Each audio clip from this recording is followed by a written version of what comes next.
Assalamualaikum warahmatullahi wabarakatuh. Yang terhormat Bapak Harifan Arif, SEMM. Di sini kami akan mempresentasikan hasil tugas besar 2 kami. Perkenalkan, nama kelompok saya Renaldi Rahadian. Saya Elvia Amelia. Saya Aprilianti Widya Pamestika. Dan saya Galiko Saputra. Kali ini kelompok kami akan mempresentasikan tentang studi kasus PT Garuda Indonesia. Yang pertama, pendahuluan.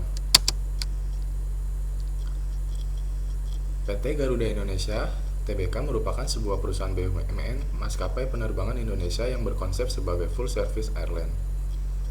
PT Garuda Indonesia Tbk adalah maskapai pertama dan terbesar di Indonesia. Dengan pendekatan berorientasi melayani, Garuda Indonesia bertujuan menjadi penyedia layanan terdepan bagi wisatawan di negara ini, sekaligus menyediakan layanan pengiriman barang melalui udara. Dalam menjalankan tugas operasionalnya, PT Garuda Indonesia Tbk tidak berjalan sendiri dengan ruang lingkup kerjanya yang luas. PT Garuda Indonesia didukung oleh beberapa anak perusahaannya yang secara spesifik bertanggung jawab melayani kelancaran seluruh proses kerja yang ada.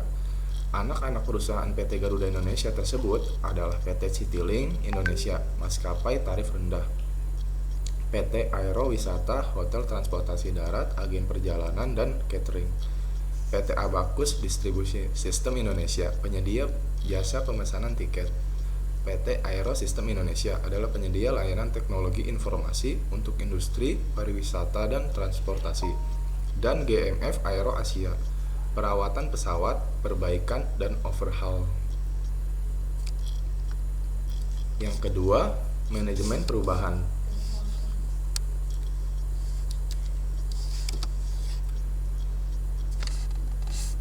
PT Garuda Indonesia Tbk pada saat ini mengenai perubahan organisasi merupakan hal yang sangat penting. Organisasi akan selalu dihadapkan pada persoalan dan tantangan baru yang harus diatasi. Masalah yang banyak terjadi di dalam organisasi ini diantaranya mencakup kemajuan teknologi, merger, ekspansi, pemeliharaan kualitas produk, atau peningkatan efisiensi karyawan, pertumbuhan yang pesat, jenis-jenis baru, inovasi, dan kepemimpinan baru. Masalah-masalah tersebut harus segera disesuaikan guna mempertahankan eksistensi organisasi. Salah satu cara umum yang digunakan untuk menyelesaikan masalah yang dihadapi organisasi tersebut adalah dengan cara melakukan perubahan di tubuh organisasinya. PT Garuda Indonesia Tbk harus dapat beradaptasi dengan perkembangan teknologi dan lebih mampu untuk menata kelola manajemen dengan melakukan berbagai proses transformasi. Transformasi yang dilakukan oleh BUMN seharusnya menjadi acuan bagi Garuda Indonesia untuk dapat survive dari ancaman likuidasi. PT Garuda Indonesia Tbk memberitahu sejumlah langkah apa saja yang ditempuh dalam langkah jangka pendek. Dengan senternya isu terkait rekrutasi, manajemen PT Garuda Indonesia melalui keterbukaan informasi publik menyampaikan saat ini upaya mengoptimalisasi pengelolaan sejumlah lini bisnis potensial untuk mendukung peningkatan pendapatan usaha. Tetap dilakukan sejumlah inisiatif yang dilakukan, yaitu dengan cara memaksimalkan kerjasama dengan mitra-mitra usaha guna mendorong peningkatan pendapatan.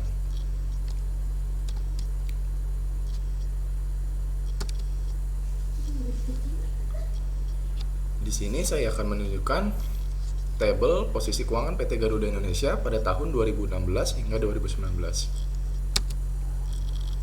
Bisa kita lihat berdasarkan pada tabel di atas menunjukkan bahwa peningkatan hutang selama 4 tahun berturut-turut. Dapat dilihat juga terdapat peningkatan pendapatan dari tahun ke tahun.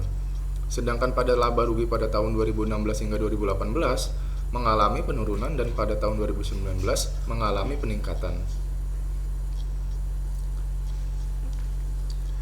Bisa kita lihat, dengan ini PT Garuda Indonesia berupaya untuk menjalankan perubahan utamanya terkait dengan pembukaan penerbangan langsung khusus kargo, kemudian pengoperasian pesawat passenger freighter, optimalisasi layanan charter kargo, hingga pengembangan layanan pengiriman barang kirim aja berbasis aplikasi digital. Sejalan dengan pengoptimalan bisnis kargo, PT Garuda Indonesia Perseroan berencana untuk memperbesar porsi pendapatan usaha dari lini bisnis kargo hingga 40% dari sebelumnya, 10% hingga 15%. Begitulah yang dikatakan manajemen PT Garuda Indonesia lewat keterbukaan informasi publik yang dikatakan. Dari sisi aspek organisasional, manajemen terus melanjutkan program promosi berupa Garuda Ecolite, Garuda Online, Travel Fair, dan Thank Good, It's Free Day, serta berbagai program-program promosi lainnya. Seluruh upaya yang telah dilakukan oleh perseroan pada prinsipnya dilakukan dengan tetap mempertimbangkan kondisi kinerja dan likuidasi perseroan yang terdampak signifikan imbas situasi pandemi COVID-19.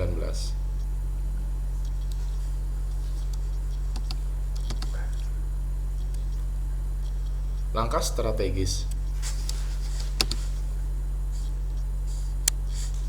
Langkah strategis pertama yang diterapkan manajemen perusahaan penerbangan dalam hal pemasaran produk berupa penjualan tiket pesawat, di mana perusahaan penerbangan bekerja sama dengan agen perjalanan dan mitra lain yang menjual tiket secara daring.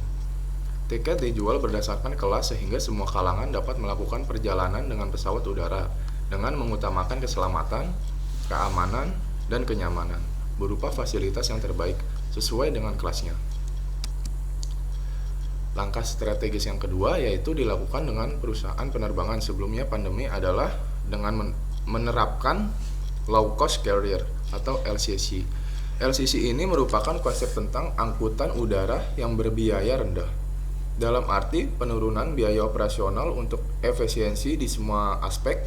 Namun setelah adanya pandemi LCC ini semakin berat diterapkan karena pendapatan dari penjualan tiket berkurang, tapi di sisi lain perusahaan penerbangan harus mengeluarkan biaya tambahan untuk memfasilitasi penerbangan dengan peralatan kesehatan sebagai upaya untuk mensterilisasi pesawat dan menjaga kesehatan awak kabin dan penumpang. Selain itu, perusahaan penerbangan juga melakukan pemangkasan dengan memutuskan kontrak kerja pegawai yang masih dalam status pegawai tidak tetap, menawarkan pensiun dini bagi pegawai tetap. Hal ini dilakukan agar perusahaan penerbangan tetap bertahan. Pandangan bahwa dengan menurunkan biaya operasional yang rendah agar masyarakat semua kalangan bisa menggunakan pesawat udara menjadi tidak berlaku lagi. Langkah strategis kedua ini masuk kategori stabilitas, strategi diam dalam strategi besar di mana perusahaan ingin tetap menjalankan bisnisnya dengan cara yang masih bisa didukung oleh kemampuan perusahaan. Pengembangan organisasi. Menghadapi tantangan ini, perlu kiranya perusahaan penerbangan menganalisa kebijakan manajemennya dengan cara merubah strategi manajemen yang berlaku normal dengan strategi manajemen yang berlaku sesuai dengan perubahan industri jasa angkutan udara yang terjadi. Tahapan dalam manajemen strategi. 1. Perumusan strategi meliputi kegiatan untuk mengembangkan visi dan misi organisasi. Yang kedua, pelaksanaan strategi mengharuskan perusahaan untuk menetapkan sasaran tahunan. Yang ketiga, pelaksanaan strategis mencakup pengembangan budaya yang mendukung strategi, penciptaan struktur organisasi yang efektif, pengarahan kembali usaha pemasaran, penyiapan anggaran, pengembangan dan pemanfaatan sistem informasi. Yang keempat, evaluasi strategi. Tahap ini merupakan tahap akhir dari manajemen strategi. 3 kegiatan dalam pokok evaluasi strategi adalah mengkaji ulang faktor-faktor eksternal dan internal yang menjadi landasan perumusan strategi yang diterapkan sekarang ini. Evaluasi strategi perlu dilakukan karena keberhasilan saat ini bukan merupakan jaminan untuk keberhasilan hari esok. Strategi besar. Yang pertama, pertumbuhan. Dapat dilakukan secara internal meliputi pengembangan dari produk baru atau produk lama yang mengalami perubahan secara eksternal dengan memperoleh tambahan divisi baru bisnis atau diverifikasi yang artinya mengakuisisi bisnis yang terkait dengan lini produk saat itu. Yang kedua, stabilitas atau strategi dalam organisasi ingin tetap berada pada ukuran yang sama. Yang ketiga, pemangkasan. Pemangkasan organisasi terpaksa melalui periode terjadinya penurunan dengan penyusutan unit bisnis yang ada saat ini. Sistem pengendalian internal. Fungsi penting sistem pengendalian internal menurut Romney dan Steinberg yang dikutip oleh Rahmadani adalah sebagai berikut. Yang satu, pengendalian untuk pencegahan dilakukan untuk mencegah timbulnya suatu masalah sebelum muncul. Contohnya, mempekerjakan personel akuntansi yang berkualitas tinggi. Yang kedua, pengendalian untuk pemeriksaan dilakukan untuk mengungkapkan masalah begitu masalah tersebut muncul. Contohnya, pemeriksaan salinan atau atas penghitungan. Yang ketiga, pengendalian korektif dilakukan untuk memecahkan masalah yang ditemukan oleh pengendalian untuk pemeriksaan. Komponen sistem pengendalian internal. 1. Lingkungan pengendalian. Lingkungan pengendalian merupakan suatu kondisi lingkungan organisasi yang menetapkan corak suatu organisasi dan mempengaruhi kesadaran akan pentingnya pengendalian.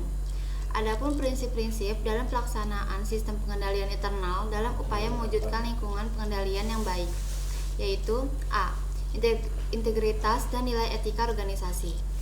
B. Melaksanakan tanggung jawab pengawasan. C. Struktur organisasi, tugas, wewenang, dan tanggung jawab.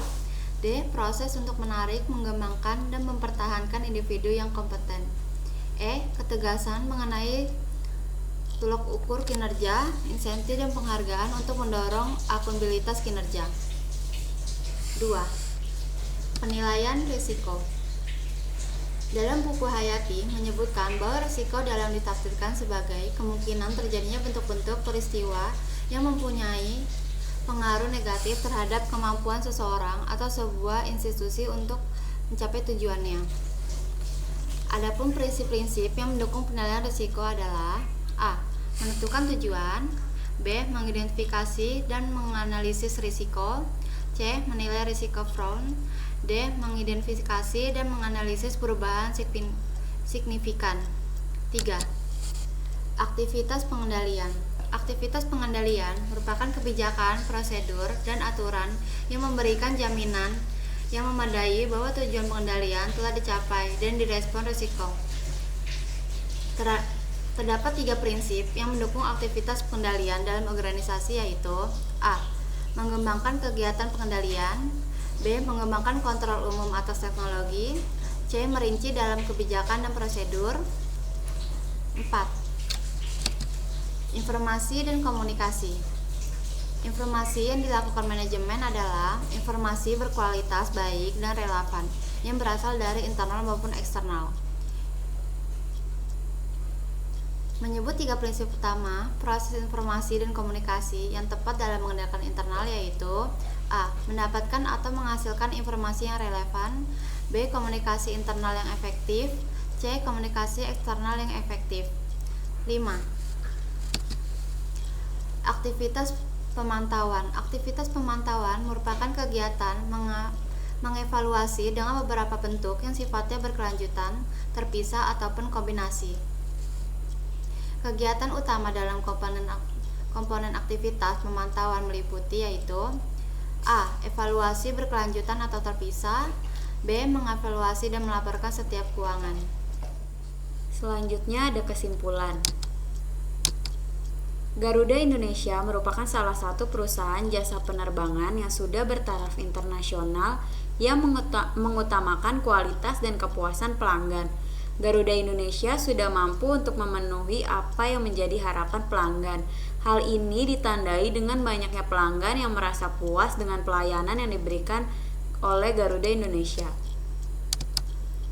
Selanjutnya adalah saran. Diharapkan Garuda Indonesia tetap mengontrol dan melakukan perbaikan dalam segi pelayanan dan kualitas. Garuda Indonesia tidak boleh cepat merasa puas dengan keberhasilan yang telah diraih agar visi Garuda Indonesia semakin nyata dalam perjalanan hidup Garuda Indonesia. Sekian hasil tugas presentasi kelompok kami. Bila ada salah kata atau pengucapan mohon dimaafkan. Wabillahi taufiq wal hidayah. Wassalamualaikum warahmatullahi wabarakatuh.